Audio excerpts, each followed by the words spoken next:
Salut! Ça fait longtemps, ça fait longtemps! Ah, salut, c'est moi! Regarde, je fais une vidéo, salut! Il s'avère que beaucoup de personnes se fourvoient sur la personne que je suis. On me pense ouvert sur le monde, doué dans la communication verbale. Mais je cache un lourd secret. Je suis timide. Et c'est pas facile de le reconnaître. Et je voulais vous faire cette vidéo pour vous dire que j'existe. Et que j'ai le droit d'exister.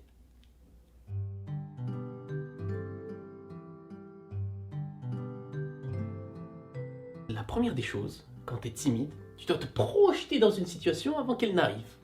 Par exemple, pour le simple commun des mortels que vous êtes, dire bonjour, c'est naturel. Mais pour nous autres timides, c'est un effort colossal.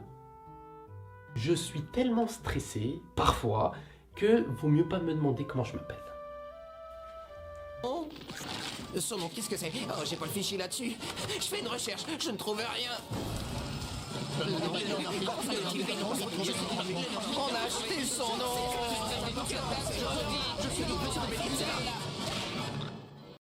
Ah, pas une... Non mais attends, c'est quoi la timidité?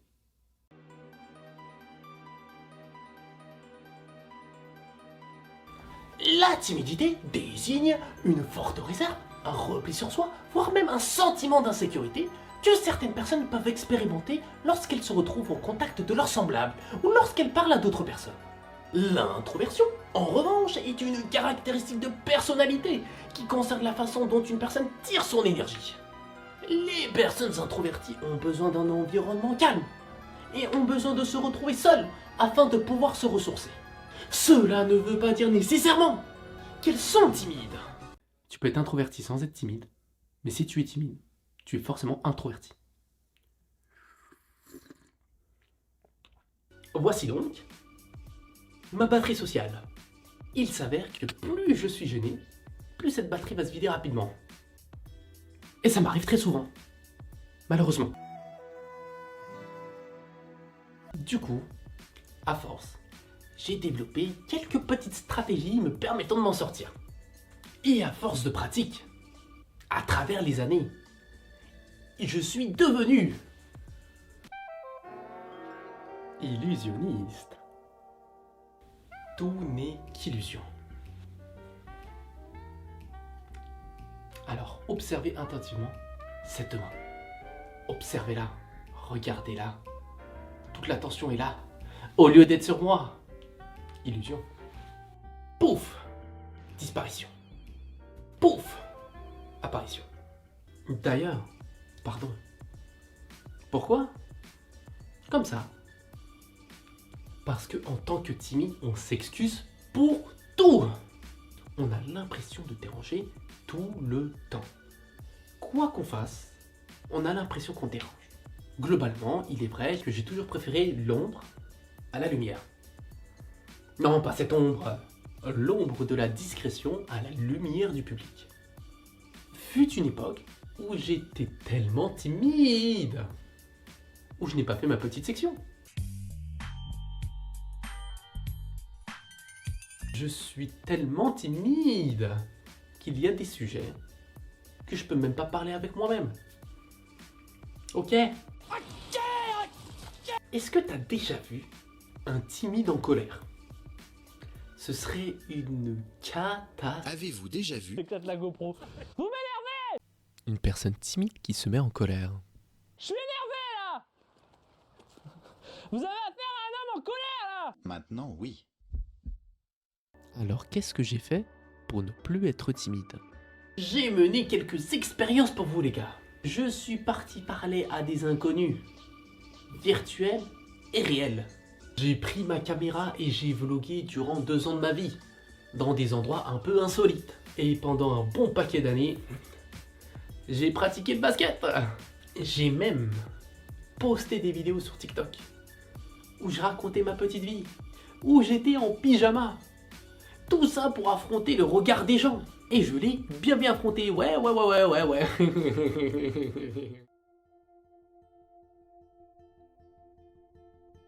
J'ai appris que sortir de sa zone de confort, c'était la clé vers l'amélioration. Que que même si tout se passe pas comme prévu, et qu'on peut se faire rejeter, on ne va pas mourir pour ça. Que même si on pense que tout le monde nous voit, au final, peu de personnes arrivent à réellement nous voir. Que parfois on se donne un peu trop d'importance, alors qu'au final, nous sommes comme tout le monde. Que le sport est une fabuleuse vertu qui permet de s'ouvrir sur le monde. Et j'ai appris que le regard des autres, c'était le regard que je portais sur moi. Et donc, que la timidité venait du regard que je portais sur moi.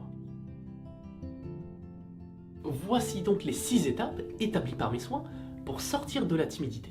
Étape numéro 1, prendre conscience que la timidité est un frein vers la personne que l'on souhaite devenir. Étape numéro 2, l'envie de changer. Maintenant que nous avons conscience de cette timidité, est-ce qu'on a envie d'évoluer vers autre chose ou pas? Étape numéro 3, définir ses objectifs. Vers quoi tu as envie de te diriger? Est-ce que tu as envie d'être beaucoup plus ouvert au monde et être oralement très à l'aise avec toute la population humaine? Ou tu as envie d'être un peu plus à l'aise dans ton quotidien? Étape numéro 4, et non des moindres, sortir de sa zone de confort. Je vous demande pas de faire des danses Fortnite en place publique. Faites des choses quotidiennes. Vous pouvez dire bonjour à un caissier, dire bonjour à un facteur, tenir la porte de quelqu'un, envoyer un message à quelqu'un que vous appréciez bien pour initier la discussion. Vous pouvez envoyer un message vocal. Ça, c'est une sacrée épreuve. Tu peux mettre un t-shirt de couleur vive pour sortir un petit peu du lot. Et surtout, tu peux faire un acte très quotidien, très facile à faire. Tu peux sourire aux gens.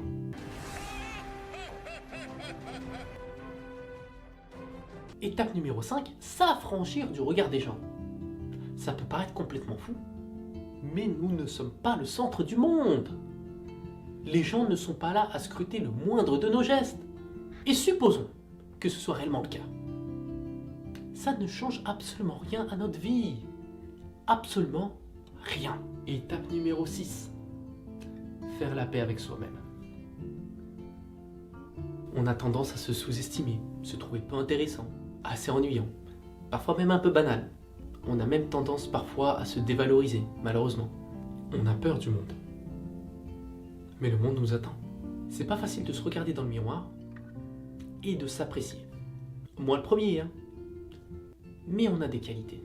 Puisqu'on n'est pas très bavard, on a appris à développer un grand sens de l'écoute. Et puisqu'on a beaucoup d'imagination, on a appris à développer un grand sens de l'anticipation. Puisqu'on a longtemps observé notre vie, on a appris à mieux comprendre le langage corporel. Puisqu'on n'est pas impliqué dans le monde qui nous entoure, on a souvent un peu plus de recul. Et on est plutôt de bons conseils. En plus, on connaît la discrétion et la valeur d'un secret. On n'a pas appris à se faire une tonne d'amis, mais ce sont des amis sur lesquels on pourra compter. Ne te compare pas aux autres. Compare-toi à la personne que tu étais rien qu'hier. Tu verras que c'est déjà pas mal. Ce sera long. Ce sera difficile. Et tu auras envie d'abandonner tous les jours. Mais c'est à ce moment-là qu'il faut que tu te souviennes de pourquoi tu es en train de faire ça. Qu'est-ce que tu vises? Qu'est-ce que tu as envie de devenir? Tu auras l'impression de ne pas évoluer, malgré tous tes efforts. Et que personne voit tes efforts. Mais souviens-toi, c'est pas une course que tu fais. C'est un marathon. Tu vises le long terme. On est des gens avec beaucoup de potentiel. Et le monde attend de nous voir briller. Le prochain, ce sera toi.